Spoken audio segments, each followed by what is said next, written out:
Hi, everybody. Welcome to Chats with Nadia. I'm Nadia, coach, and today I have the honor of being interviewing Mr. Robert Talarico. He's all the way from Canada, and he is a transformational coach for coaches. So if you are a coach or you're looking to get into coaching, you might want to hear in this interview.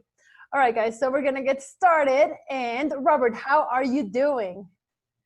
Hey, I'm good. I'm good. Thank you for the sweet introduction. I appreciate it. Yeah, I'm doing good. I'm doing good. Just it's getting colder over here in Canada, so we're getting nice and cozy as the time goes on. I'm sure. But yeah, doing good. Doing good. How are you? Fantastic. Yes, I'm doing good as well. I'm in Mexico. So yeah, thanks to technology, we happen to be here. I love it. Mexico is becoming a little bit cold, but it's always sunny. So that's a good thing.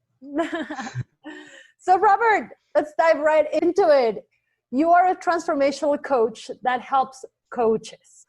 Would you elaborate a little bit on how you do that? And well, actually, I think before we get into that, how did you get started into coaching? How long have you been doing it? Yeah, sure. So I've been coaching for about 2 years, let's say. No, more than 2 years. Mm-hmm. I've been wanting to get into coaching for a couple of years. I basically, what happened was I went on a trip to India, and I went to a yoga center, and I spent 3 months there. And during my time, I met my coach, and I remember I had this vision of something that I wanted to do. I wanted to sort of go on this like pilgrimage, and I wanted to travel to this place, but it's rather expensive. And I was like, I want to do it, but I don't know how to do it. And one person popped up on my mind, and it was my coach that I met in person there in India. And I remember I chatted with him, and I was doing therapy at the time. I was doing like psychotherapy, and I was in a different place. Like I felt like I was I don't know, very confused. And I was doing therapy at the time, and then met him. And then I remember I came back to Canada after my trip to India, and I called my therapist, and I said, like, I didn't say anything. I just called her.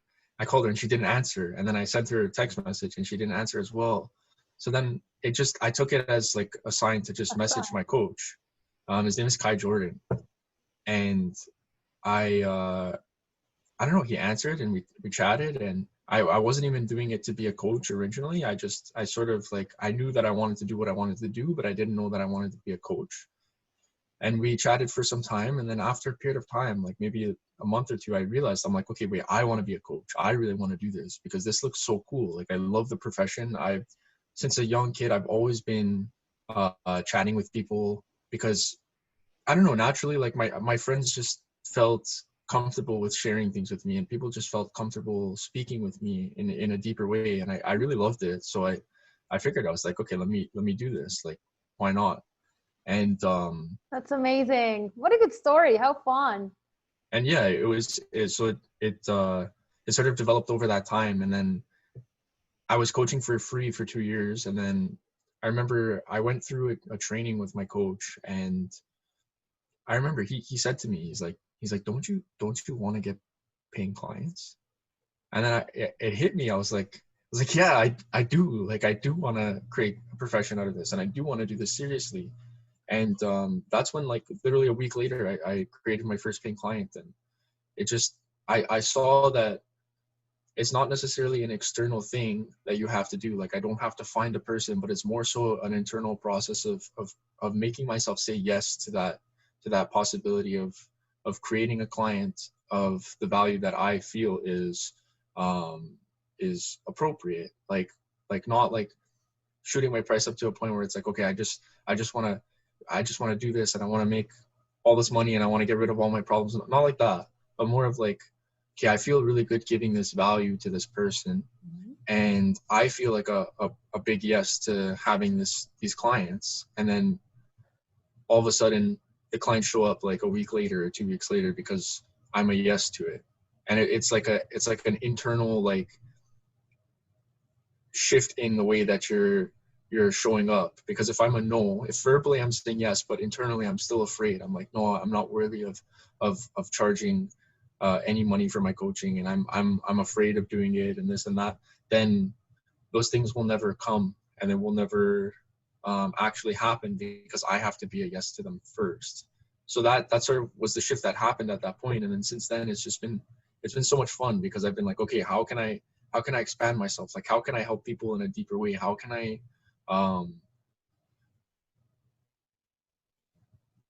learn to, now I'm stepping into the domain, and very much so I'm in the domain of helping other coaches and training other coaches as to how to coach themselves. So it's just like a game of expanding. And it's, you know, I started 2 years ago, but I feel like I'm sort of starting every day, because it's always a learning lesson. Like every single day there's something to learn. And even from the clients, I feel like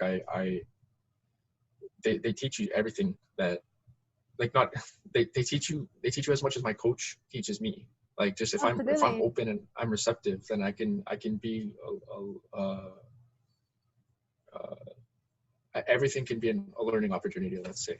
I completely agree with you. Like, I really believe that everyone is a mirror of everyone, you know, like we're all mirrors of each other. And if we are, like you very well said, receptive to learning, we'll be open, and our brain, our heart will be open to taking in new information and actually resonating with it, you know, when the moment is right. Because so many times, I don't know if you've encountered situations where sometimes a lesson comes to your life, but you don't resonate with it because maybe you're not ready for it.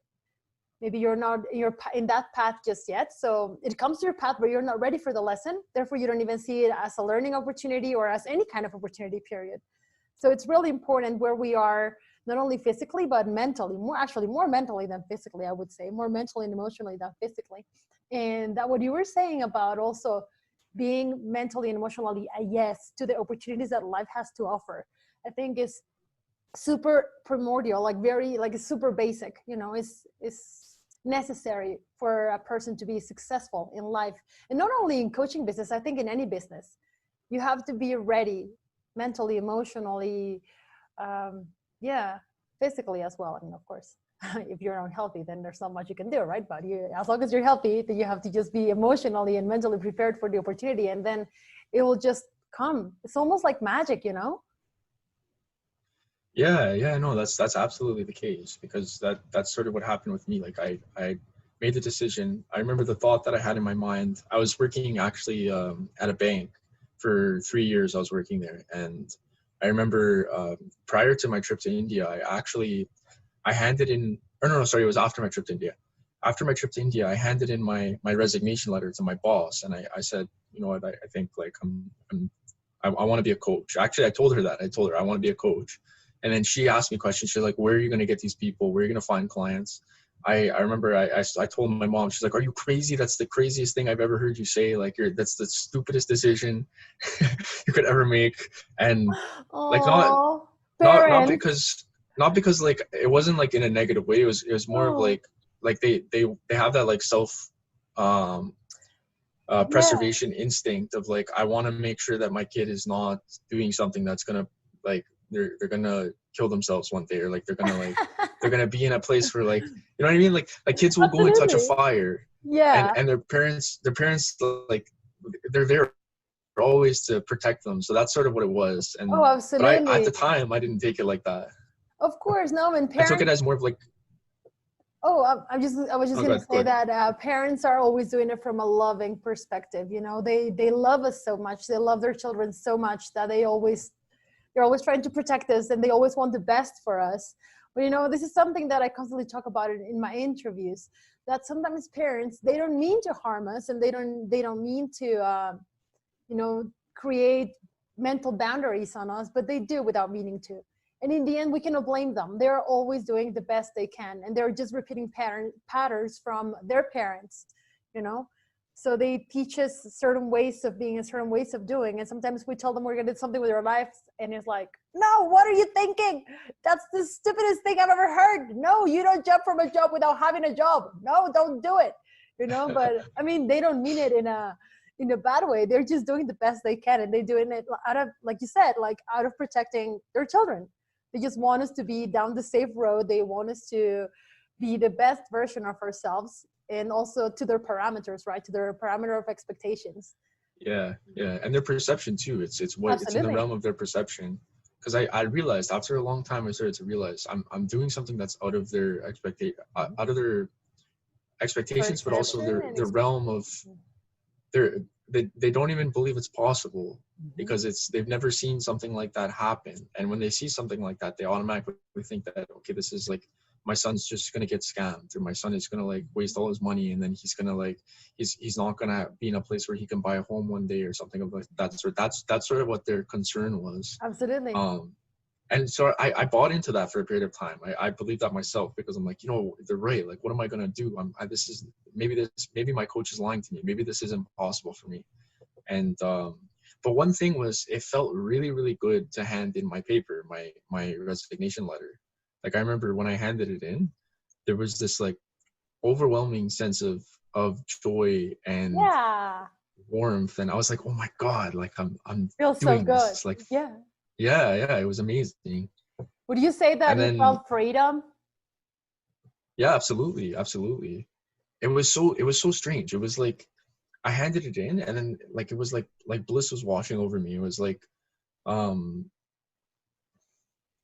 when I made that decision that felt right to me, when I was following my guidance, or like my what felt right to me internally, like my intuition of where I should go in my life, let's say.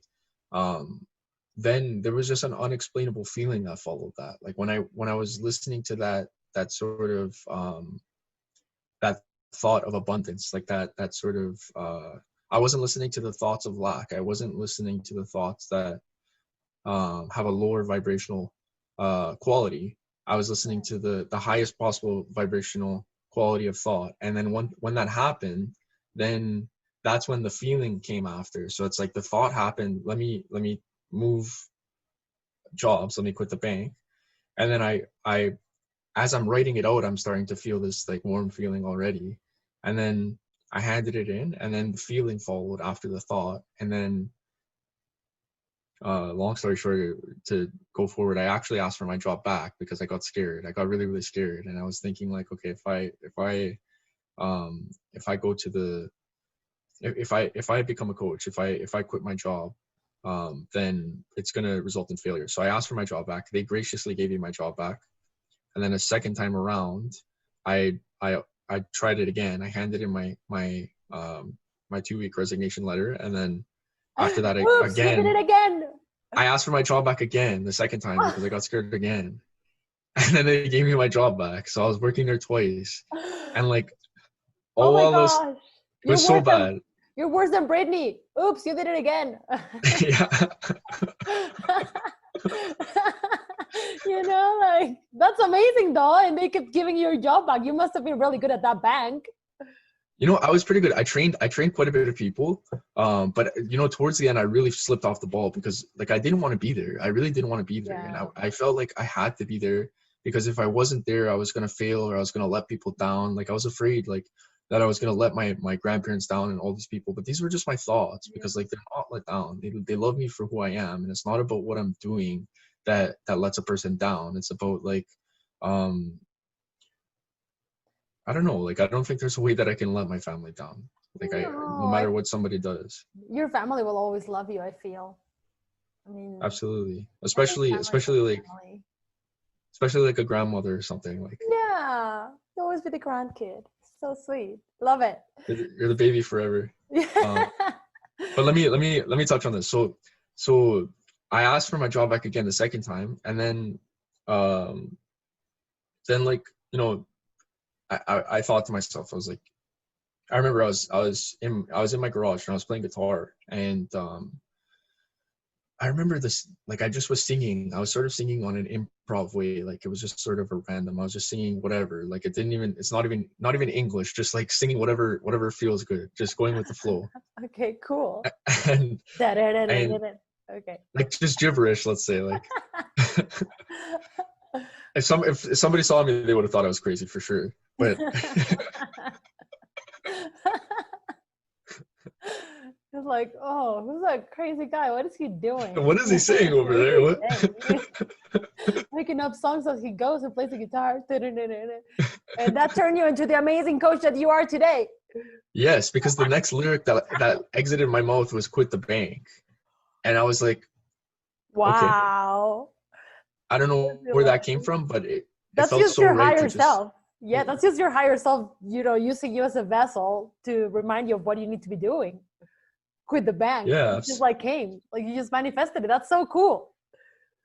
absolutely. I love that you use the word vessel. It's like you really are a vessel or a vehicle for something much greater to flow through you. That's what I feel it is. Like you have this life, you have life within you, and you can put limits on it. You can put an identity on it, and we do put identities on it. Like right now I'm Robert, the person. I'm Robert, the guest on the podcast. That's my identity, my current identity right now. But when I turn off this camera, then I'm fundamentally that piece of life that's just there always. Like when you're in your room by yourself, you're different than you are when you're with your mom, when you're with your sister, when you're with your brother, when you're with your dad, when you're with your girlfriend, with anybody.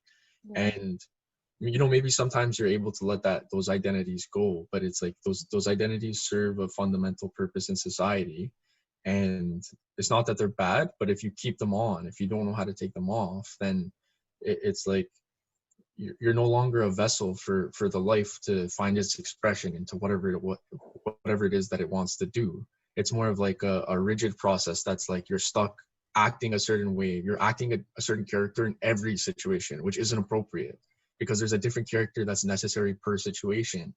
And if the life process, like a box, no? It's like a box. Like you put yourself into a little box. Okay, so I'm with my friends, so I act this way. Okay, so I'm with my family, so I act this way. I'm with my extended family, so I act this way.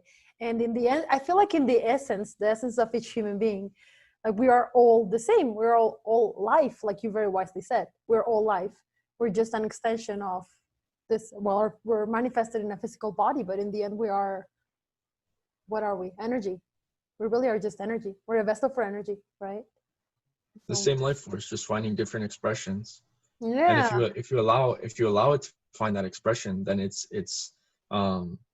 that's when the higher vibrational quality of feeling comes into your life. That's when you start. I say higher vibrational quality because there's sort of a negative connotation attached to the words positive and negative, I feel. Because it's not that it's bad. It's like you can experience it. It's not wrong to feel a negative feeling. It's not bad to feel a negative feeling. No. But it's just simply a choice of what you're allowing to exist in your life.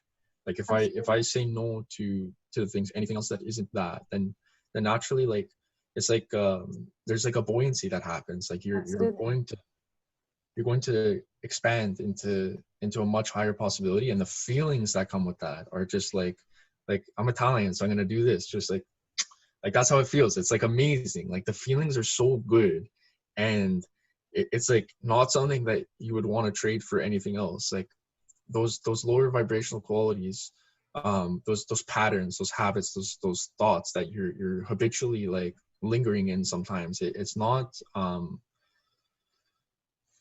worth trading. Like that isn't nearly as enjoyable as the experience of feeling like, okay, I'm lighting myself on fire. Like I'm steeped in my purpose. I'm steeped in what it is that feels good to me. And then when I do that, then it's like you see so many things happening. It's like you let go of everything that isn't that, and in the process of that, it's quite intense. It can be scary sometimes, but it's so worth it. It's so worth it because the feeling that comes in after. I completely agree with you. When you are in alignment, I like to use that word because I hear it from other people. Of course, those are not my words, but being aligned with who you truly are, which is energy flowing through you as a human representation of life, right? Like you have very well said earlier. And just being aligned gives you the opportunity to just let it flow. Go with the flow. Just go with the flow and watch miracles manifest before you. And I know it sounds really cheesy, but it really does happen. Like it really does work like that. Like the moment you just relax and you just go with the flow of your energy, of what you truly want in this life, it's just life manifesting through you. So it just takes you exactly where you need to get to. Like it's funny how sometimes you're thinking of a song and you hear it on the radio, or you're thinking of a person and the person calls you or something. Like it's no coincidence. Yeah.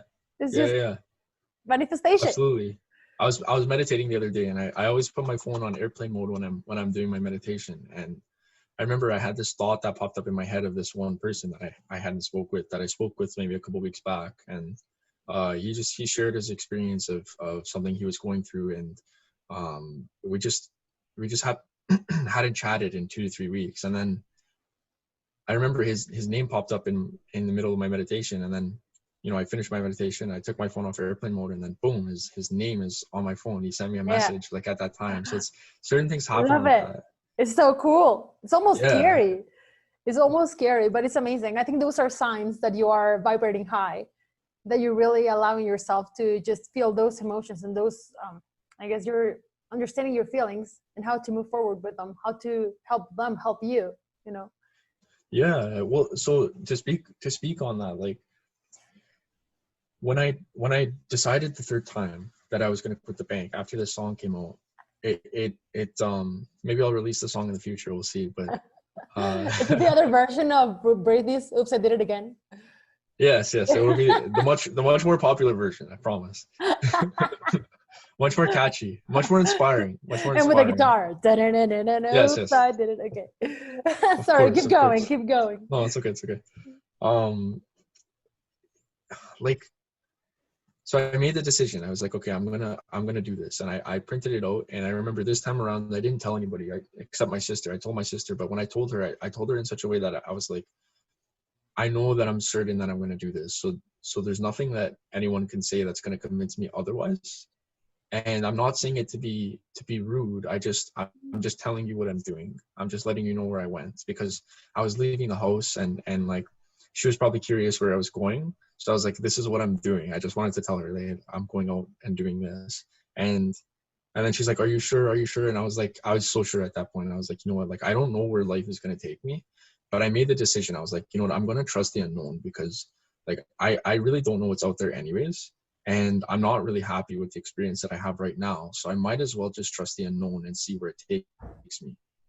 And then I did that, and I handed in my 2 weeks, and like literally the next day, I was just friends with this one girl, and you know, I wasn't like particularly like looking for a relationship or anything like that. But the very next day, she spontaneously became my girlfriend the day that we hung out, because it felt overwhelmingly right. Like we scheduled to hang out that day. And I remember I didn't think that I wasn't entering that day thinking I was gonna find a girlfriend that day. But then like I remember just on the date, you can say, not even a date, like we were just hanging out more so, but like you can call it a date, let's say.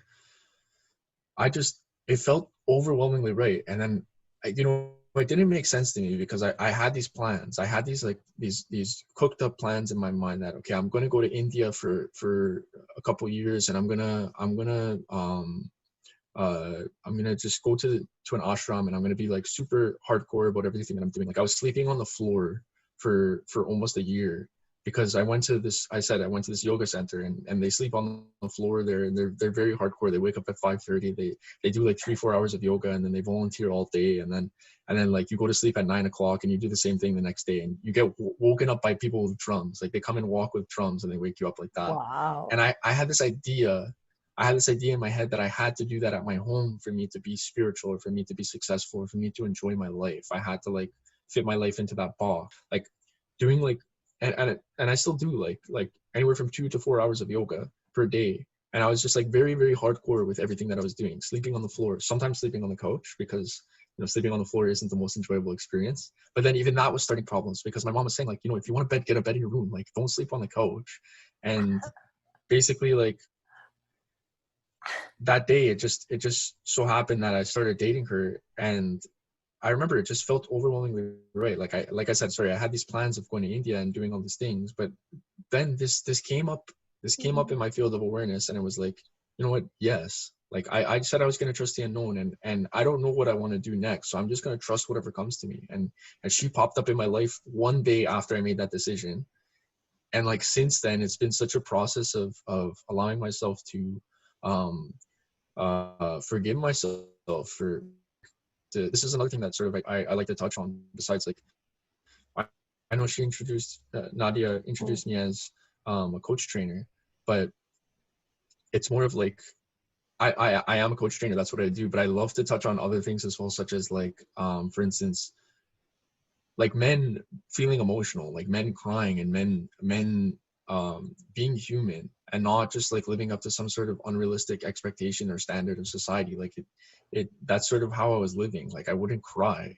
And then like when I met this girl, it's like now like I feel like I have a space to cry. I feel like there's like a space for like the feminine and beautiful aspects of life to unfold within me without me having to sort of be all tough and I can't cry and I can't do any of these things. Like it doesn't make sense. Like if I was given this function, if I was made with eyes that can cry, then like how am I going to question the very system that was given to me? Like I didn't create this human system, but this human system functions in this way. It makes me like I cry when and I feel emotions. So it's like a normal thing, and I want to really normalize that.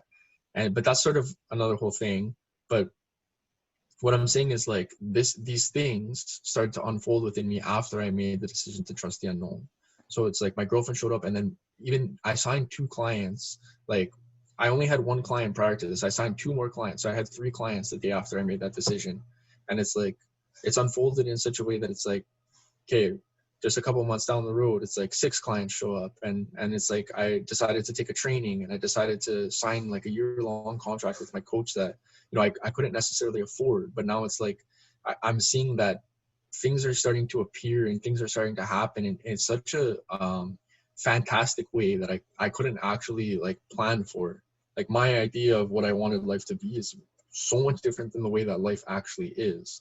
And when you surrender to that aspect of life, and you just say, okay, yes, like the unknown isn't against me and it's probably like on my side, it's probably going to help me, then beautiful things start to unfold in your life and different things start to happen. So I'm curious, what do you hear out of all that, Nadia? I think it's amazing. I think the story is it just wows me. I'm just starting to process everything that you're saying, because fear of the unknown is one of the fears that has a lot of people tied down to what I usually call the safe way or the secure way of living, right? People teach you when you're very young that you must go to school, then find a job, find a significant other, and then live happily ever after, or so they say, until you're 65 and you can retire, right? And that's life. That's how life is supposed to be lived. Bah, nothing farther from the truth, because I really believe that if people decided, and well, I've been there myself before, you know, a long time ago, because I really have decided to just surrender to the process. Just go do whatever you want to do. It doesn't matter if you have to reinvent yourself 1,000 times for you to feel fulfilled, for you to live a life of happiness, so be it.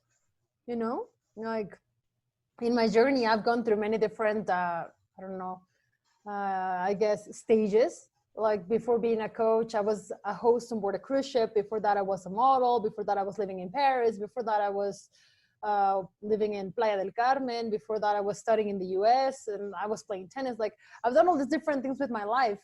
And some people would say to me, oh, you're so not stable. Well, what does it matter? I'm happy.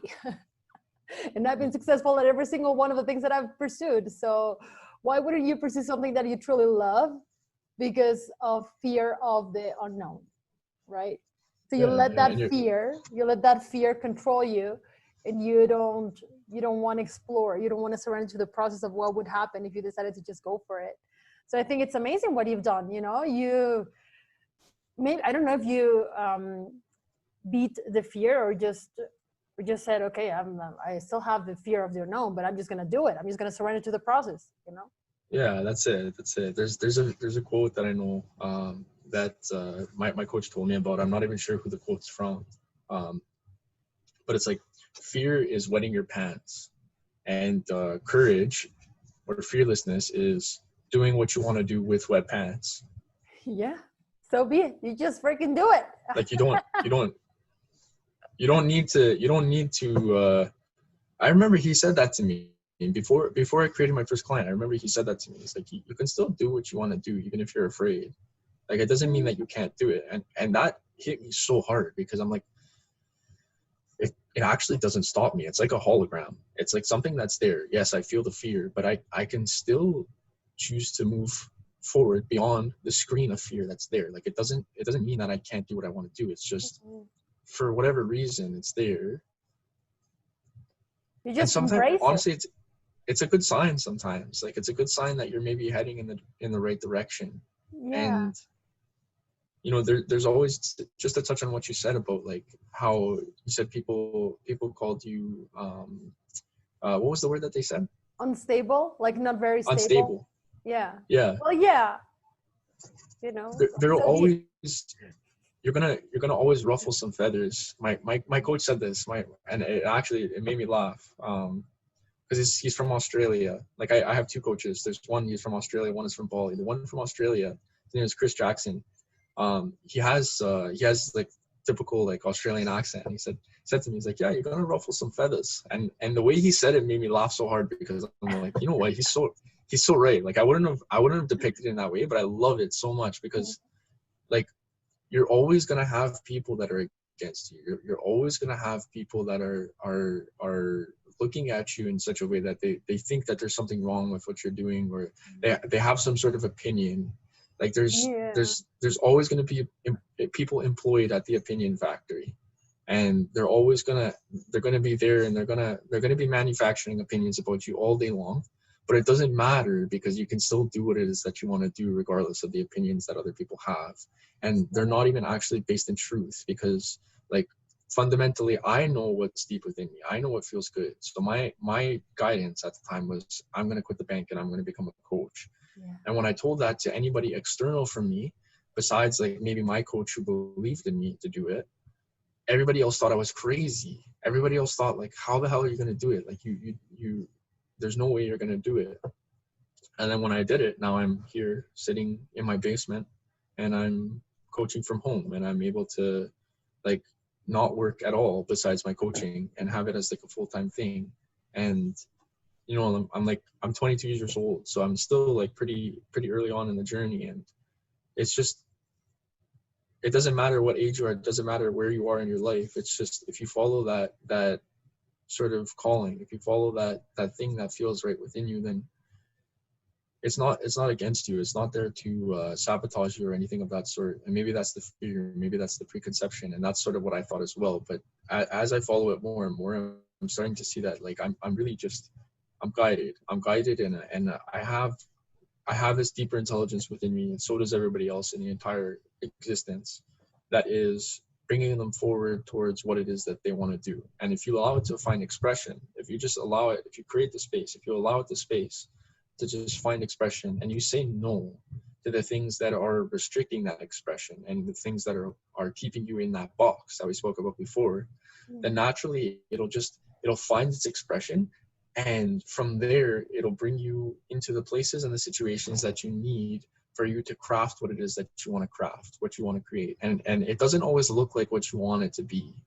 Like it will probably never look like what you want it to be.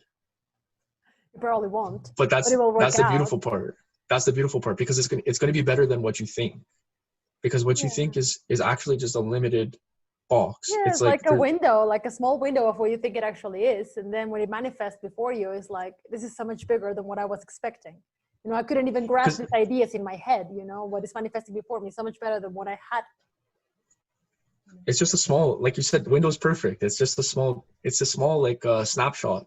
Like you take like, it's just a little glimpse of what's actually, like there's this, but then all around it, there's all of this, and it's limitless and infinite. Absolutely. So it doesn't make sense to operate within that small box. And it doesn't. when you leave that, it's like such a graceful, such a magical experience of like doing what it is that you want. Completely agree with you. Robert, it sounds like you are speaking from the law of attraction point of view. And I'm a huge believer of the law of attraction myself. Like I love everything that has to do with law of attraction, because I see it before my eyes every single day. You know, I think even if I didn't believe in it, like I would just have to end up believing in it. But what would you say for people that do not believe in this kind of, you know, vibrations, energy, law of attraction kind of deal? What would you tell them?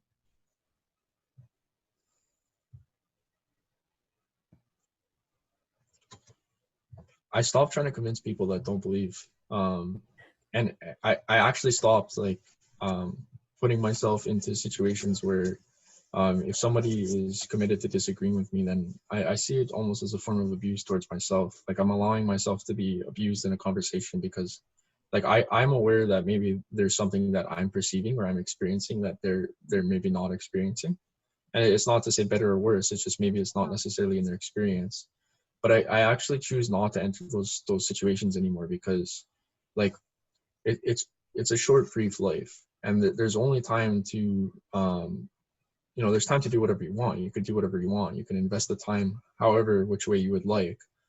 But I'm choosing lately to just invest my time in a direction that is conducive towards me just flying to where it is that I want to go, and not holding on to anything that's going to be like a weight that's like sinking me down.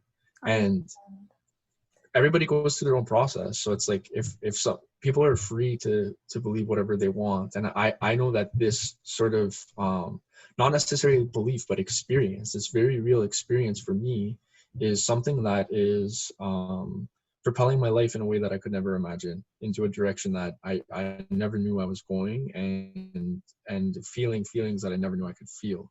So it's like, if that's attractive to people, like, then I rather have somebody attracted towards me in a way that I'm not trying to convince them anything, but they just see what it is that I have experienced, and then naturally they feel like it's something that they can see for themselves. Or because people are just like, I see people that I haven't spoke with in a long time, or people that like I don't really speak with at all in general, and they start messaging me, and they start like just talking to me, or like I'll post a video on Facebook or Instagram, and like they'll really resonate with what it is that I'm saying, and then they'll shoot a message. They'll say like, hey, that was super impactful, I really loved what you said about this. And then it's like so fulfilling to have conversations with people like that. Like, I don't reach out to anybody and try to convince them anymore, because it's like, if people feel the pull, then they feel the pull. And it's like, it means nothing to me whether they do or they don't, because I'm not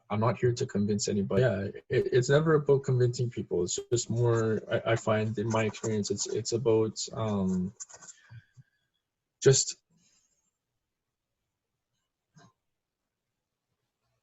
the people that resonate with you are the people that resonate with you. The people that don't resonate with you are the people that don't resonate with you. And there's no right or wrong thing to either. And if you allow yourself to not cling to any sort of set person believing what it is that you're experiencing, then you let go of any sort of resistance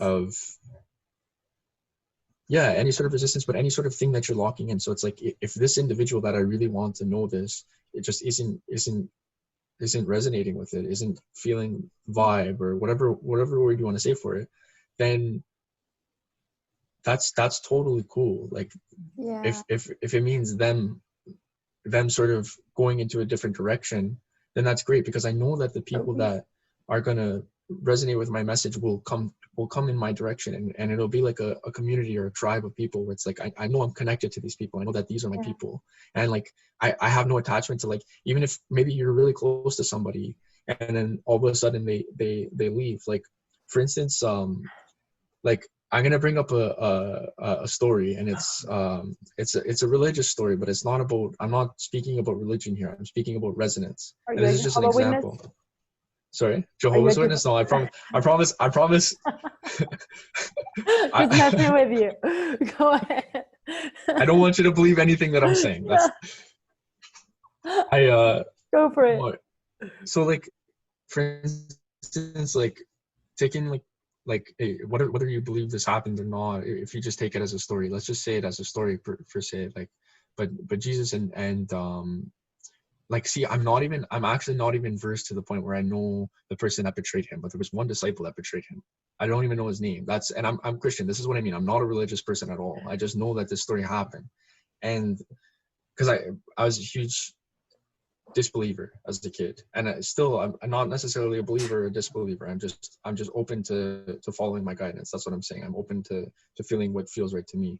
But essentially, one disciple was with him for a long period of time, and then he just betrayed him in the last second. And it's like, even the people that are close with you, it's like, I don't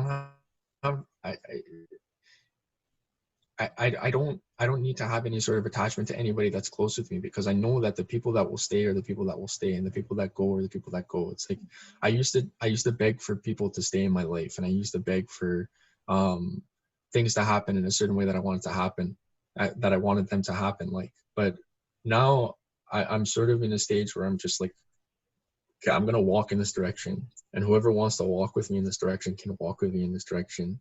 And whoever doesn't want to walk in this direction, they can just so choose not to walk in this direction. And there's no hard feelings if they don't. And it's just totally okay. It's like whoever's with me is with me. And it's I like those agree with you, people I Robert. love with all my heart. You know, like it's funny because when you talk to any people that is into marketing, I myself love marketing. I'm into marketing. I have a bunch of coaches. I have actually one particular coach who's all about marketing, and she is like, this is a numbers game. The more people you reach out, the more people you're going to get. And like, actually, I kind of like, even though I love her to bits, and I think, yeah, her strategies does work, because she's very successful.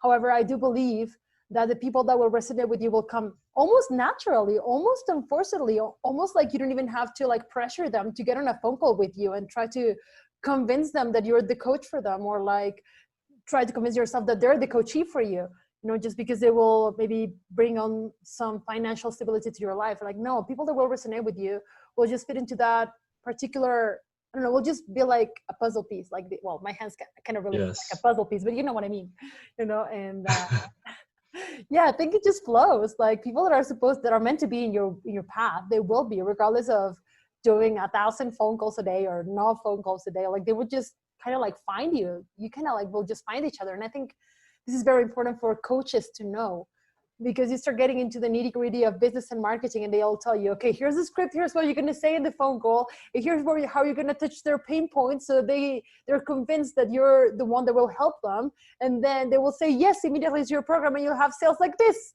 And I mean, you can definitely manifest that if you are getting the right people to be in touch with you. But then again, I feel it's more natural. I don't feel it's as forced, you know? Yeah. There's two aspects to it. I think, like, yes, the marketing aspect is it can work, but like you see people, like there's people that have like a couple hundred followers on a couple 100,000 followers on social media, but they have like they're struggling to get clients. And then you find other coaches that they have like only 300-400 followers and they have clients. So it's not about like, you can have a ton of followers, but it doesn't mean that you're necessarily going to have clients. And there's no substitute.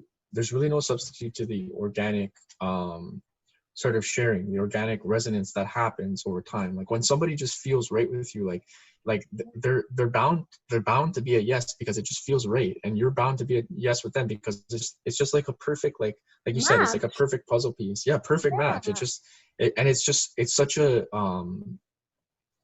it's like there's like an explosion of like creativity after, because you're not like, there's probably relationships where you enter a relationship and it feels like they're bringing out a side of you that you don't like, and it's always our responsibility, but it's like, depending where you are, there could be situations where it feels like that's what the situation is bringing out of you. And then there's other spaces or other people or other situations that you're in where it just feels so great, because like the greatest side of you just comes out. And that's how it is. If you have resonance with a client, or with not even with a client, but just with any person, then naturally they're going to be bringing out the best side of you. Similar to what I was saying with my girlfriend, the situation that I have with my girlfriend, it's just like, I feel like the very best side of me is like being pulled out, and not best, but the side, like who I actually am. Who you really are, exactly. Who this, I guess, vessel for life and energy is, you know, it's just coming through. Because she's kind of like mirroring, or I don't know how, like, kind of like a magnet. She's magnetically pulling out that amazing side of you that is just life, you know, life manifesting by itself. Ooh, deep conversations, Robert. Deep conversations indeed. I love it. All right. So regarding coaches, like, what would you tell to a coach that is struggling to find clients right now? Like, let's say there's a person that's been in business trying to get into business for the last 5-6 months, because I know a lot of those. But you know, they've been trying to get into business and they just cannot seem to get successful at it. And there's plenty of them. They really want to help people, like, genuinely. Some people get into coaching for the wrong reasons, right? Some people get into coaching because the lifestyle is amazing. I mean, yeah, the lifestyle is amazing, but that's not the reason why you get into coaching. You get into coaching because you truly want to help people. you truly want to help people get to be the best version of themselves. You know, I really believe in that. But yeah, what would you say to someone that is struggling as a coach to find clients, to find even like their first couple clients or whatnot, and they've been trying to do this for a few months and whatnot? I would say it's about helping the clients. So you wanna help them with what they want, like not what you want. So it doesn't mean like selling a package to somebody, or like, you know, like for instance, maybe you have a certain package that you built in your mind. Like, let's say, okay, you have this like 2-3 month package where you're going to help people with this thing, and it has this many sessions and XYZ. It's not about the sessions. It's not about the structure of the package that's important, because like you can buy something like that anywhere. Like you're constantly all day, every day being bombarded with information. Yeah. So like people don't want just like like they don't care about, okay, I'm with you for 4 hours and this and that. Like that's not what's important. What's important is, can you give the person the result that they want? Can you give the person what it is that they actually want? And like, let's say you have like, for instance, in my scenario, like I realized that I was offering a certain package and I was trying to fit everybody into this certain package. I was saying, yeah, this is the package for you. This is the perfect package for you. This package is perfect for everybody. And that's the thought that I had. But that's actually not the case, because like, not everybody wants the same, right? No, everybody wants something different. Like if you're a coach trainer, for instance, I told you, like I'm training coaches, and if I come in contact with a coach that's right at the beginning of their journey, and they want to find out, okay, how do I use social media? Then my job is to help them get the result that they want. Like if I offer them an advanced 3-month training that teaches them how to create clients, that's not going to work for them. I have to teach them, okay, this is how you start to put out content. And this is like, you know, maybe I can make some distinctions for them about like, okay, this is organic marketing versus, or like resonance versus just techniques. And it's important that you post what is authentic to you, and there's no technique that's going to substitute the authenticity that you have to share. So it's important that you don't compromise on that aspect. Like different things I can see, and then accordingly I can build package. And package is just like, it comes to you. It's so easy, because it's like, you see, okay, this person's dealing with this problem, and it's I know that I have to teach them 1, 2, 3, 4. I have to teach them 4 things for them to gain a certain mastery over getting people to start talking with them. And I know that, okay, this 4 things I can teach in 4 weeks, or maybe I have to teach it in 5 weeks, because the 4th thing is sort of a larger topic and I could teach it over 2 sessions, something of that sort. Or I can create a training according to that. But those things aren't important. Like that's like your side of the thing. That's your side of figuring out, how am I going to help them? They want to know if they could go from feeling like they can't post on social media to posting on social media in a way that's confident, in a way that is allowing them to attract the people that they want to speak with, and for them to start having conversations. So it's the result that you can give them. So don't focus too much on that. And another thing is, if you're a coach and you don't, you know, there's a lot of pressure to like put a niche on yourself, or to have a niche. And yes, it's important to know what it is that you want to help people with. But if you're just starting, get into conversations. Like just start scheduling conversations. Ask people, just, hey, can I coach you for free? Like find a group, post in the group, hey, does anybody want to trade sessions? Does anybody want to practice? Like there's millions of groups on Facebook. You just search up coaching and you'll find a group, and there's going to be lots of people that are willing to practice with you. So it's like, and I didn't even know this when I was starting. I was just practicing. I was asking friends. I didn't know that there was Facebook groups that I could message anybody to practice with. And the point is, you can't learn everything from a book. Like you can nothing like experience, nothing like experiencing through yourself. Absolutely. I completely agree. Like experience it through yourself, and then from there you know, according to your perspective and to your version of the truth, what it's like. Yeah, you're not going to learn that from a book. And you can learn different techniques and stuff, but that's another thing. Like there's no techniques, like there's no crazy fancy techniques that you have to learn. Like there's honestly, listening to a person, if you really show up and listen to a person, like there's deeper intricacies to what it is that you're doing. But if you're just starting out, like, show up to a conversation and listen to somebody, like truly listen to them and just see, can I help them? Like, don't think about, like, I see so many coaches just having a conversation to think about, and myself included when I started, like thinking about, okay, how can I make money from this person? The person, like, everybody's trying to sell you something. So nobody wants to be sold something. And odds are people will actually work with you. Like, I find that, like, I started to get clients when I let that go, and I started to see, how can I actually help the person? Like you said, Nadia, like, how can I help a person get the result that they want to get? And then in that context, then, like, if you actually have a way that you can help them and you truly feel really good about it, you're like, okay, I know that I can help this person.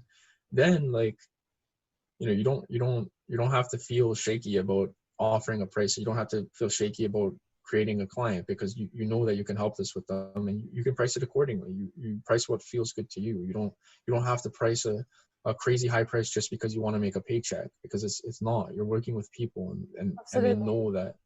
Absolutely. Like, how many times do you walk into a store and somebody tries to sell you something and you're looking for a different item, and you're feeling like I'm not looking for these pair of shoes, I'm looking for a coat.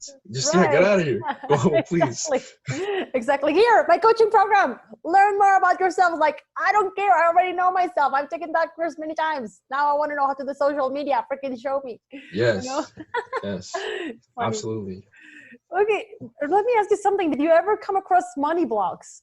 Like, were you ever I guess this is a two-part question. Like, were you ever in a point where you were like, oh my goodness, how am I going to get my very first client? Like, I would like to know if you ever came across, doubts about yourself, because I guess we all go through self-doubt through life. That's just life. Self-doubt can just magically arise, and it just is part of the journey, So how did you deal with that? And also how you got your first client, and if you ran into money blocks while you were doing that? Because I feel like sometimes coaches are like willing to help, but they don't know how to price it, and they almost feel like they shouldn't be putting a price tag on their services, because it's like, this is helping, this should be coming from my heart to his heart, because we all live in a happy world. Well, of course we want to help people, but we cannot just live from love and help, unfortunately. I wish we could, but we live in a consumist society, capitalist society, however we want to call it, that we exchange for goods and services, right? We need to have some kind of income. So how did you manage any money blocks, if you ever had any? My first experience of that, like you said, if I wanted to create a client, like I said, I was coaching for free for 2 years. And I remember I asked somebody, I said, oh yeah, we can do, like, I just sort of made a random thing. I just like threw out some numbers. I was like, yeah, we can do like a couple sessions for $200 or something, I said. And then I remember he said no, and then I didn't bother asking anybody since then. And it was like 2 years that passed after that, because I was like, I don't know. I just felt like, yeah, I had that same train of thought. Like, how can I charge people for this? And right. But the truth is, there's nothing inherently wrong with money. Like, there's nothing wrong with money. So like, you receiving money isn't something that is a bad thing. It's just something. It's a mutually agreed upon exchange, and it's literally just energy. Like, if you really look at it, like, the only thing that's happening on your most people have online banking now. If you look at your phone, like, the only thing that's happening is some numbers are changing on your screen. So if you delete all the other aspects and you just look at it for what it is, it's just some numbers changing, and accordingly we're basing our feeling off of that. So there's a feeling that happens inside of you, like in your system. Like, the feeling, for as far as I'm concerned, it's not happening on the screen. The feeling isn't the screen. The feeling is happening here within you, but it's being triggered by the screen. And the truth is, like, there's trillions of dollars in the world, so it's always in circulation. So it's not like there's a lack of money. There's no lack of money.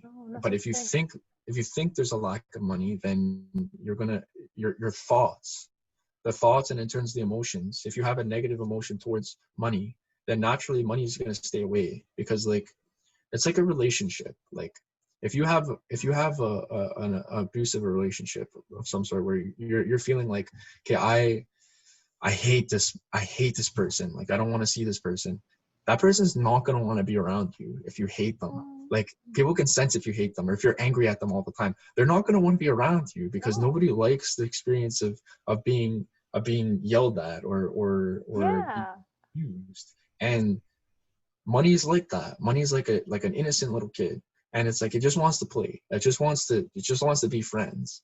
But you have this feeling, this grudge towards it, and it's like, I hate money. Money's so bad, and like get away from me. Like, I don't want it. Like, you have this like so instinct funny, towards right? it. I feel like it's like a conflict of interest, because sometimes people like want money, but they just don't understand that they need to heal the relationship with it. That it's not a bad thing to have money. I don't know. I feel like a lot of us people grow up with concepts of the rich people are bad, or having too much money is bad. You know, you see all Money these is evil. corrupt people, and these corrupt people have money because they're corrupt, because they're evil, and not really. Like, if you think about it, it's pretty amazing. It allows us to, I don't know, it's like a gate to things that give us happiness. I mean, I'm not saying money is happiness, because definitely I think happiness is a choice. It's something that you choose from within. That's a different subject. We can talk about it in another podcast. But what I was going to say is just that there's nothing wrong with money. And we need to, just better our relationship with it. Don't you think?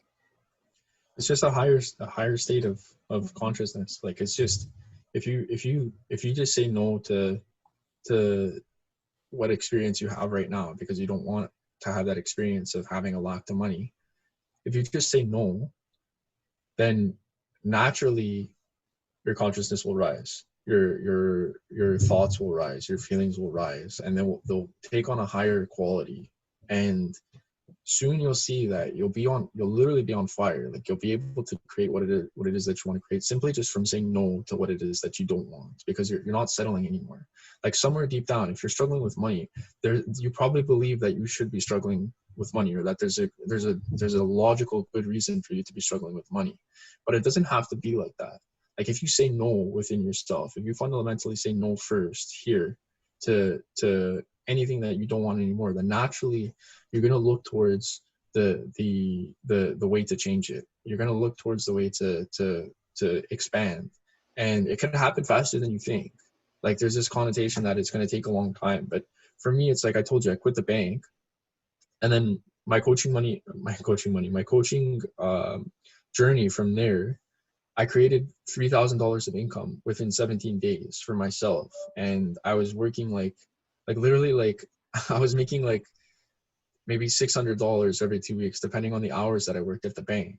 So it's like, it was just a simple shift in trusting my ability to move forward, and to saying no to what I don't want anymore. Like not putting myself in situations that are not in alignment with what it is that I want anymore. So like not having relationships that are Toxic. not serving me, toxic, or not serving me, or just not in alignment with what it is that I want, and not being in a job that I know that isn't what I want, out of scarcity, because I was afraid that I was going to fail if I left my job, or I was afraid that I was going to be doomed to failure forever if I don't work at the bank.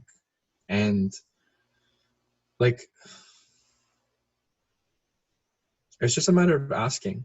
Like, if you just ask, if you just come up with a plan, like you see somebody that you can help, and you genuinely feel like you can help them. I started coaching for $8.33 Canadian per hour. Like, that was less than I was making. I was making like $18 an hour at the bank.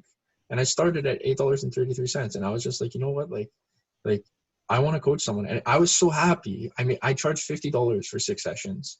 And that was my first ever client, my first ever sold package.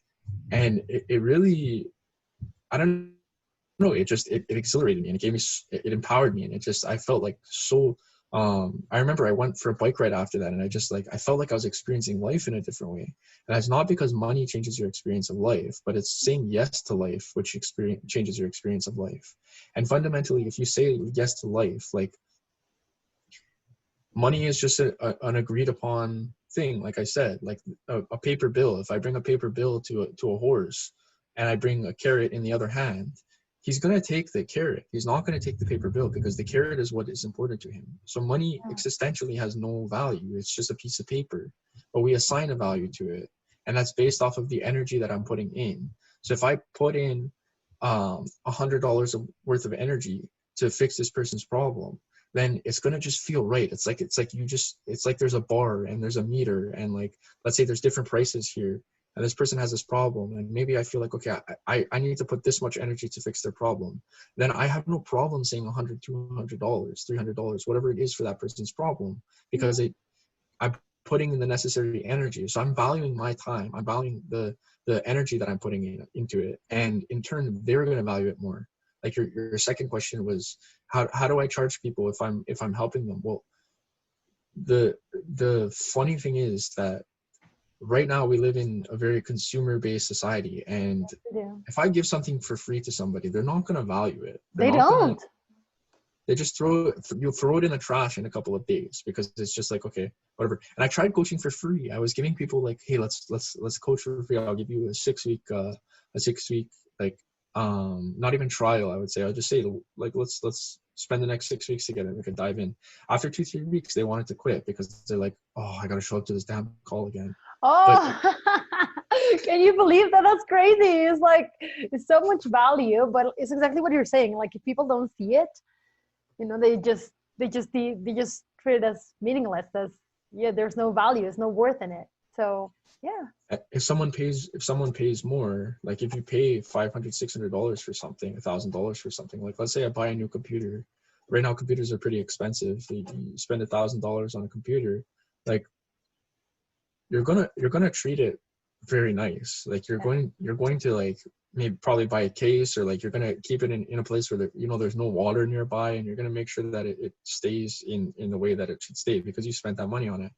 And the thing is, if you charge people a certain amount, then like if you charge people anything for that matter, like you'll find with the lower prices, as you go up, people will treat it more seriously. And not everybody, because some people will just spend a bunch of money and just like not care about it. There are those types of people out there, but it's more like most people will treat it differently, and you have a different authority within the conversations as well. Like I can say things to my clients that I didn't feel comfortable before, because it felt like they were doing me a favor before.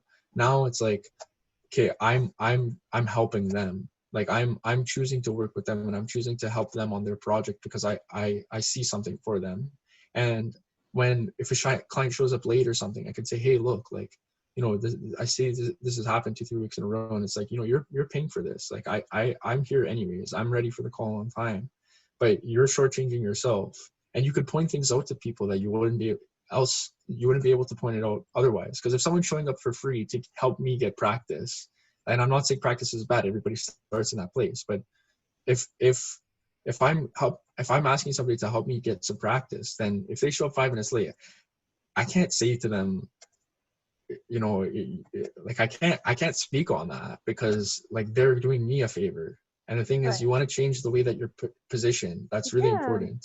Absolutely. You gotta be like the authority within the conversation, and allow people to come to you. And this starts with like just putting yourself out there, and it starts with like just this whole resonance thing. You start organically sort of post things on social media that just light you on fire. They make you really passionate, and once you do that, then you'll see people start gravitating towards your directions. And of course, there's marketing techniques and different things you could do in conjunction with that. But like you can't just do marketing techniques and not have this, because it won't work. Like goes hand in hand. Yeah, exactly. So if you combine the two in a certain way, then it allows for people to start messaging you. And then when you get those messages, then it's like they're coming to you because they want to see what it is that you're up to. And then you could say to them, okay, let's enter a conversation.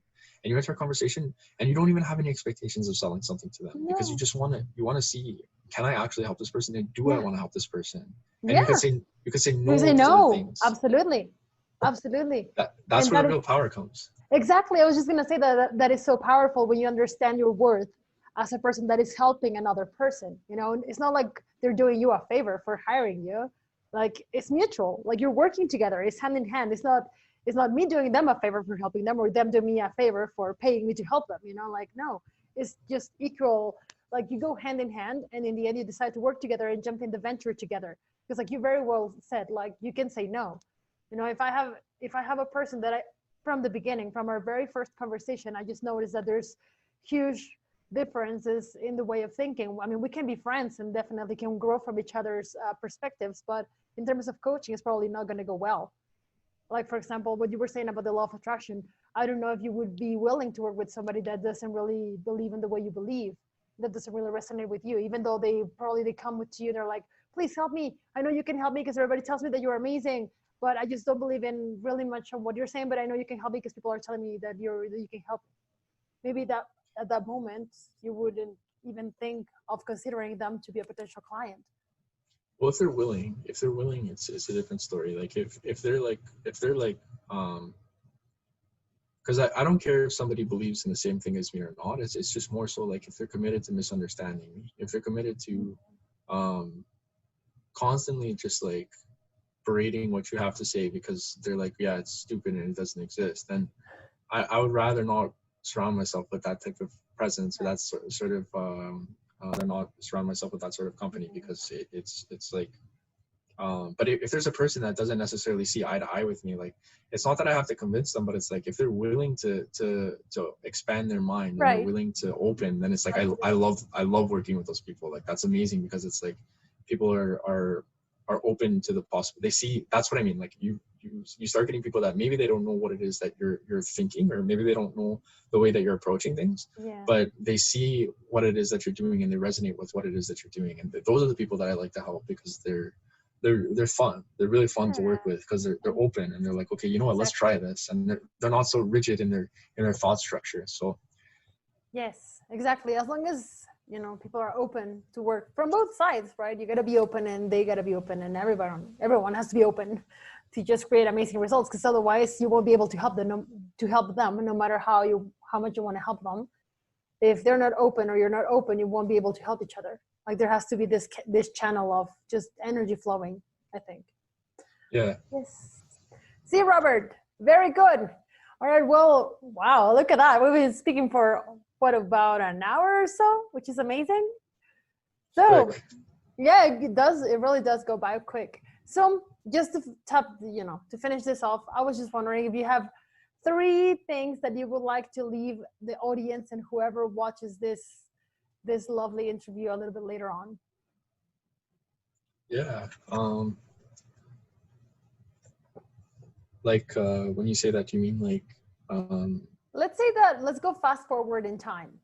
Let's say that you're really, really, really old and you know that you only have a few hours left. What are 3 things that you would like to leave humanity with while you are, you know, unfortunately about to pass to a different stage in your life? Or what some people consider death, depending on your beliefs, but you know. I would say like find yourself good company. Find yourself a coach or somebody who is seeing a higher possibility for you. Find somebody that's like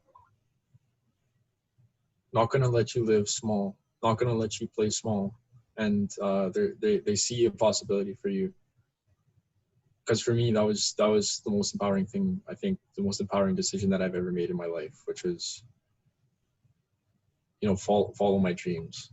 Like follow your dreams and follow the guidance that you're given, because it's really it's beyond words. It's beyond your thoughts. It's beyond anything that you can currently imagine. So if you open yourself up to that possibility, if you open yourself up to that realm, and you just say yes to it, and you say no to anything else, then that thing starts to function in your life in such a intense and prevalent way that you'll find yourself crying for hours, like in your day, because it's like just out of gratitude, or just out of just wondering how it is that this is even possible. Like just the magnitude of it, the sheer intensity of it is so intense that it can bring you to tears every day, quite frankly. And yeah, if you're a coach, just get in there, get into the conversation, start having conversations, and like, don't be afraid. Like, even if you're afraid, just keep going. And like, there will be times when you hit walls. Like, even for myself, it's like you peak, you get to this point where it's like you have this intense, like, you're on a roll and everything is going great. Mm-hmm. And then you come back down for a period of time. It's okay, because like, that's just the learning process. That's the process that you need to go through for you to bring yourself and stabilize at these higher states of consciousness, let's say, or these higher states of your coaching. Or I say consciousness because it's like, if you raise your consciousness, it's like, if you allow your consciousness to raise, rather, because you're not raising it. If you just allow it to raise, if you allow yourself to expand, you allow yourself to grow, then naturally, like, the coaching, money, the relationships, everything starts to fall into place, because you don't have to deal with all those things. You're just surrendering. You're like, okay, all right, whatever you want with me, whatever I'm being called to do, whatever my life is, direction it's being pulled into, let me just say yes to that. Let me just surrender to that, and let me just see what it has to say, because like, it's calling me all day, every day. And like, I'm not really that satisfied with the current situation. So it's like, I can choose to just allow it to happen anyways. And when you allow it to happen, like, there's many beautiful things waiting for you on the other side of that decision. And it's just a matter of saying yes to it. Like, Absolutely. no matter how hard it takes, no matter how long it takes, rather, or what it may look like, just being willing to let go of your current level of experience for something different, even if you don't know what it is. Just like, let yourself step into the unknown. That's been probably the most impactful thing that I've ever done in my entire life, and continue to do. I love that, Robert. Thank you so much. That fear of the unknown and just going for it. Just relax, surrender. Let go, and just surrender yourself to the process, and let the unknown show you what you cannot even think or imagine of, right? And beautiful things will come, I'm sure. Well, thank you so much for coming up this morning / afternoon, because I know you're in Canada, where it's afternoon already. Yes. So yes, thank you so much for this lovely chat. Definitely looking forward to doing it again. Robert, before we get going, what are your social media? How can people find you? So I have Instagram. You could find me. My Instagram is Robert Talarico Coaching, and I have Facebook as well. Facebook is just Robert Talarico, and YouTube as well. Robert Talarico Coaching on YouTube as well. So it's pretty simple. You'll see my name in the title. If you wanna follow, if you feel resonant, if you feel like you want to follow, then yeah, show me a follow. If you don't, then I hope you learned something today. I hope we're friends maybe later down the road. Who knows? But yeah, for sure. For sure. Well, once again, thank you so much, Robert, and we'll be speaking soon. Yeah. Absolutely. Okay. Have a great one. Thank you. Ciao. Ciao. All right, guys. Thank you so much for joining us this afternoon. Well, this morning / afternoon. I don't know where you're watching this from or what time it is where you are, but thank you so much for watching. Once again, I'm Nadia Flores. This was Chats with Nadia. Remember, if you want to be coached by Robert or by myself, we will leave the Instagram and information below. Also, drop us a comment and like, share, and subscribe if you haven't done so. Take care. See you out and about in a different chat. Adios, amigos.